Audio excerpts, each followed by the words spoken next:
Hi, Clark. Welcome to Angie's Angles.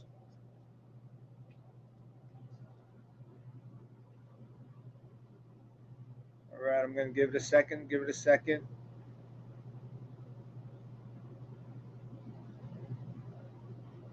All right, here we go. Here we go.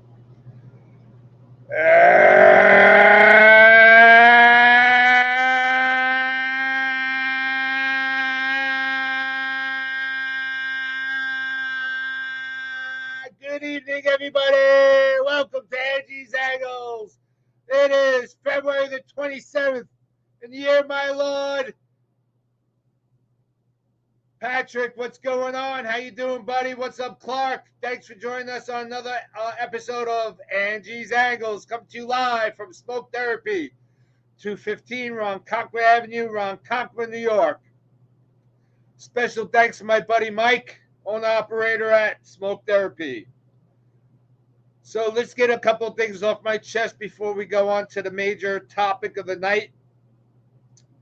The New York Mets are going to start the 2025 campaign 2 pitchers shy of a full rotation. Now, sure, we're still going to throw 5 guys out there, but Frankie Montas and Sean Manaea are starting the season on the DL.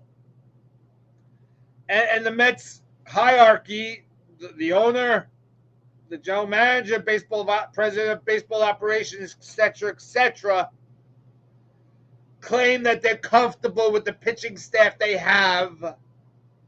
They'll wait till the All-Star break to assess where they're at and then perhaps import some pitchers. Now, one thing on our side is, yes, baseball's a marathon. But you need to get off to a quick, rapid start. If you stumble out of the starting blocks, it's going to take you a long time to recover, i.e. 2024. And the only reason we had a 2024 worth mentioning is because of our pitching staff. If you don't have pitching, you're not going to win. Bear with me as I still battle this cough, and when I get excited, it all gets verklempt. Mark Brooks, my brother from another mother. How are you, buddy? What's up, Ben? Thanks for joining me, Ben. Nick Triallo, representing at Delphi University. Yeah, Nick, we saw that we signed Jose Urena to a minor league contract. Whoop-de-freaky-dooey. I don't get it. We let Flaherty go to Detroit. We let Trevor Bauer sign in Japan. 2 arms that could have definitely helped the New York Mets 2025 season. And I just don't understand. I mean, Senga is getting beat up in batting practice in spring training. Okay, it's spring training. I understand you're working out all the minutiae and the kinks. I understand that. But we don't have a rotation, guys. We have perhaps, other than 1986, the best offensive team we've ever seen representing the New York Metropolitans. Yeah. You could keep Ollie in St. Louis, Clark. Don't need no Ollie Oxenfree over here, if you know what I mean. So I'm very verklempt. I'm very dismayed over the Mets' lack of aggression getting bona fide pitchers to represent our team this year. Maybe the bean counters have done the math where they're averaging 8.3 runs a game scored and 8.2 runs given up. I don't know. Maybe that's a winning solution. I don't know.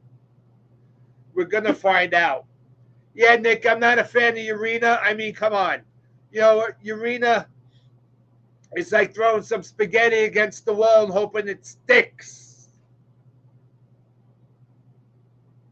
So I don't know what to tell you. The Mets, they're an enigma amongst themselves. I mean, you commit all this money, you bring Alonso back. I'm very pleased that they did that. They were able to work that out. Good for both sides. Good for Pete because he belongs to be a Met. Good for the Mets because he could be our first bona fide ever New York Met 500 home run guy. I mean, San Diego's virtually putting Cease and King on a platter. First come, first serve. San Diego's in a heap load of trouble. So time's going to tell us that. So that's my little diatribe on the New York Mets' lack of aggression on going to fill those voids at Manaea and Montas. Now, listen, I never counted on Montas to begin with when we signed him. Let's be clear on that, and let me shed some light on this situation. There we go. We got a little light in the studio now. I was a little dark in the shadows. Much better. I don't understand what, unless there's unless we believe in the young kids, Sprout, Senga rebounding, McGill stepping up. We got Robinson, not Robertson, I'm sorry, Peterson. We got Peterson. So, if those guys take the next step in progression, then we could be fine. But I'm not comfortable going into the start of the season on April 4th, home opening day against the Blue Jays, and putting out some retread. Just not going to happen. Yeah, hey Patrick, they've said that they're out on Quintana. They're out. They're not interested. I don't understand why, unless Quintana wants like a 3-year deal. What is he, 36? But even still, lefties. I mean, Jesse Roscoe pitched till he was 50, didn't he? It sure seemed like it.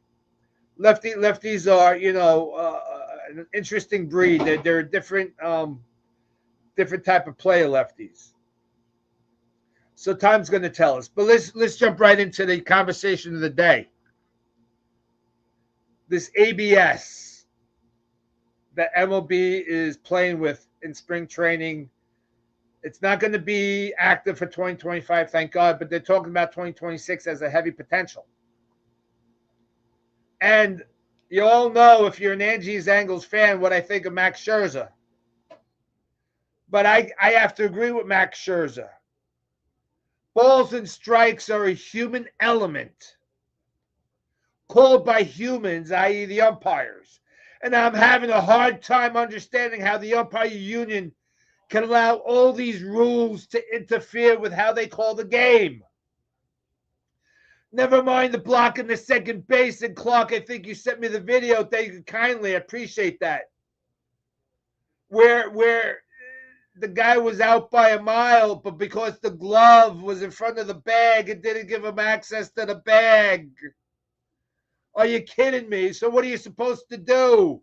Swipe him with the tag. Wait till he's an inch in front of the bag and put it. I don't know. It's ridiculous. The game of baseball is being bastardized by Rob Manfred. And Nick, what year is it that he's out? 2027. It can't come soon enough. I'd rather take my chances with an asteroid hitting the earth than allowing another day of Rob Manfred to rule baseball.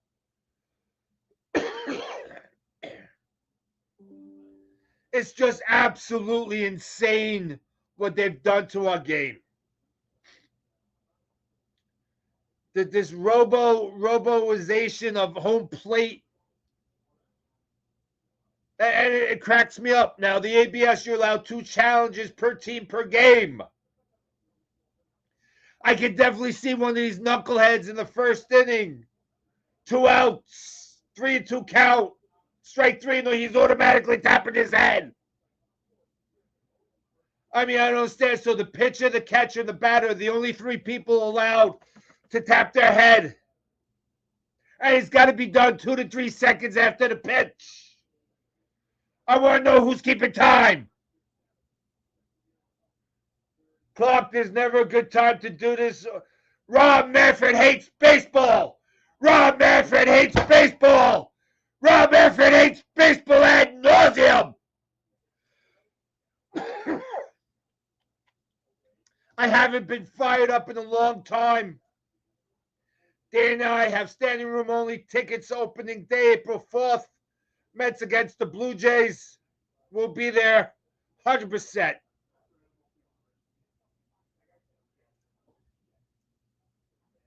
I just don't understand what they're doing to the game.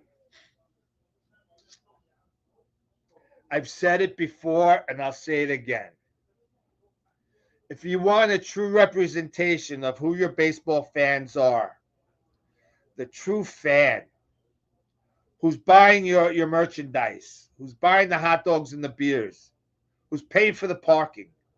If you want a true indication of who those fans are, count who's there in the first inning and count who's there in the last inning. Those are your fans.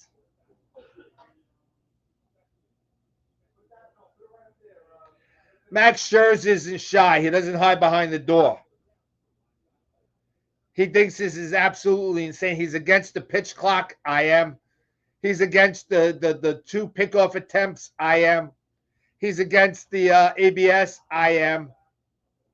I mean, for God's sakes, when you have a guy like Max Scherzer trying to save the game, that's saying something. I don't take away his ability to throw the ball, but he's a wacky type of guy that I can't get behind usually.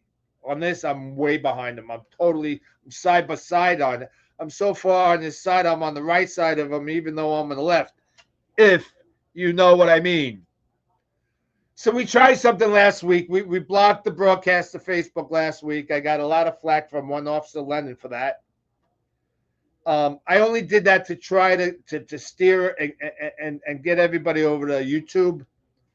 Because believe it or not, on Facebook, I'm very popular. I'm getting 3,000 post-podcast views. On YouTube, not so much. So I've got a couple people at school. I just talked to a podcast guy at school who runs a podcast class, apparently.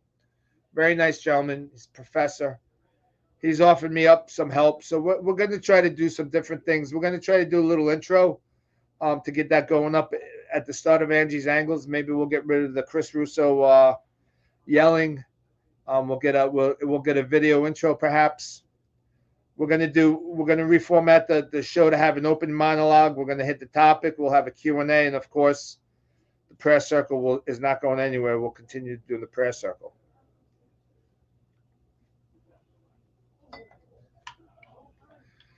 We're supposed to have one Kevin Elliott on the show. We were supposed to have him tonight, but he's under the weather. He's not feeling so well. A little cold crept up and kicked his butt a little bit. So we'll save that for another night, another day. Next week, we're going to have my predictions on the National League East. We'll lay out what I think the records are going to be. We'll lay out what I think the Mets numbers are going to be, the lineup. And I guess we'll have to figure out what the pitching record is going to be. You know, as it stood before Sean Manaea going down, I had the Mets, somewhere around 95, 96 wins. I think that would definitely get them into the playoffs. I think the Braves with Profar are going to be a little bit better team. I think Profar is a winning ball player. But listen, our lineup is scary as heck. And for those that are crying for Iglesias to be on the team, he's just got no place. He was the magic straw that stirred the drink last season, but his time's come and gone. We have no room for him anymore. Sadly. Now, if Iglesias retires, I would make him a coach in a nanosecond. His enthusiasm, his love for the game, his personality is over the top. But we have no room for him on the roster, unfortunately. So let's talk about this ABS nonsense. I said already. So it's funny. I read up the rules before I started. And they had So you get 2 challenges per game, per team. If you challenge and you're correct, you keep your challenge, so you still have 2. But once you use up your 2, you have no more. It's very simple. But I don't see so now, you institute the pitch clock to speed up the game.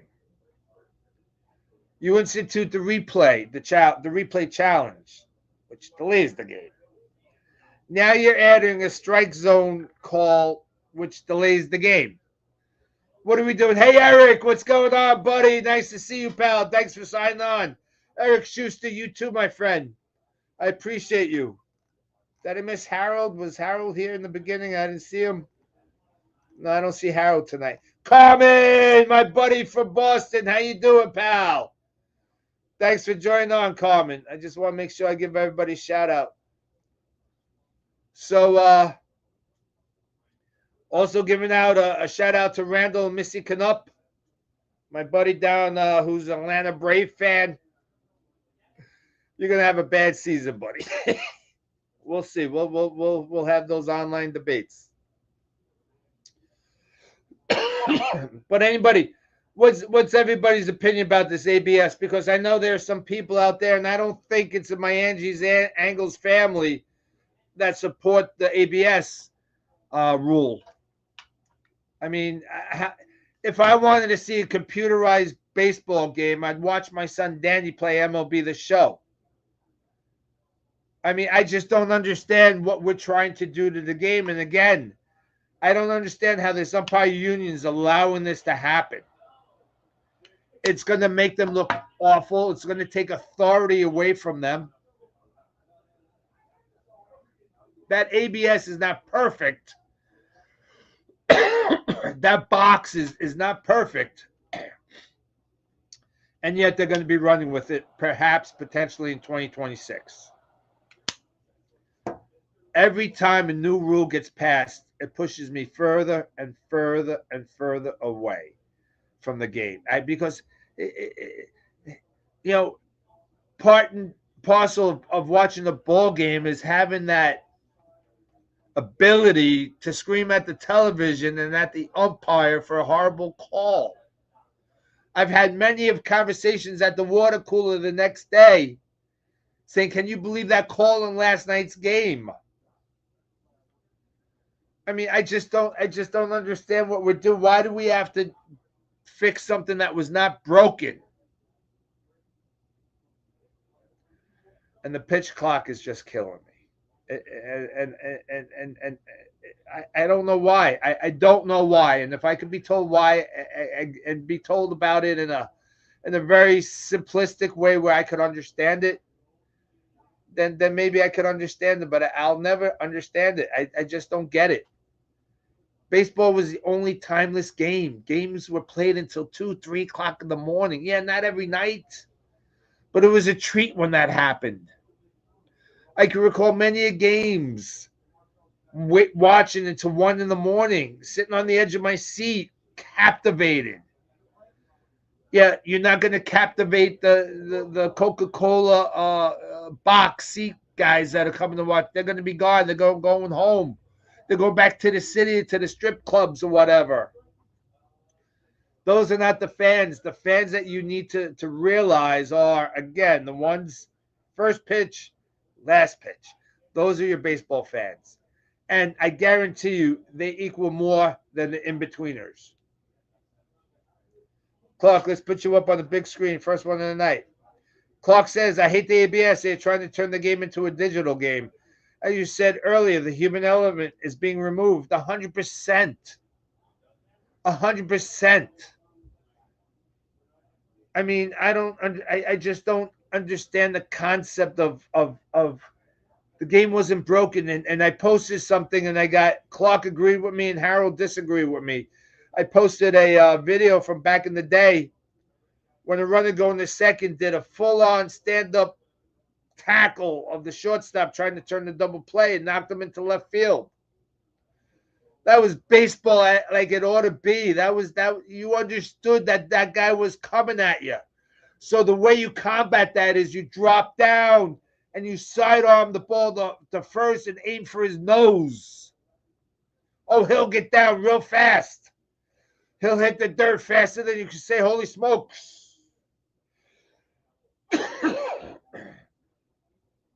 I'm just so angry. But hope springs eternal, yes? And baseball season's right around the corner. We're playing meaningful spring training games. Brett Batty's off to his normal spring training domination.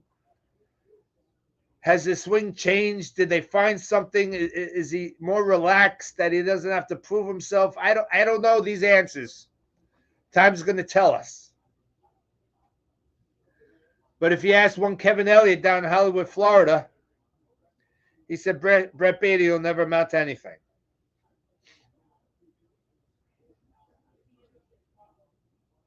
You know,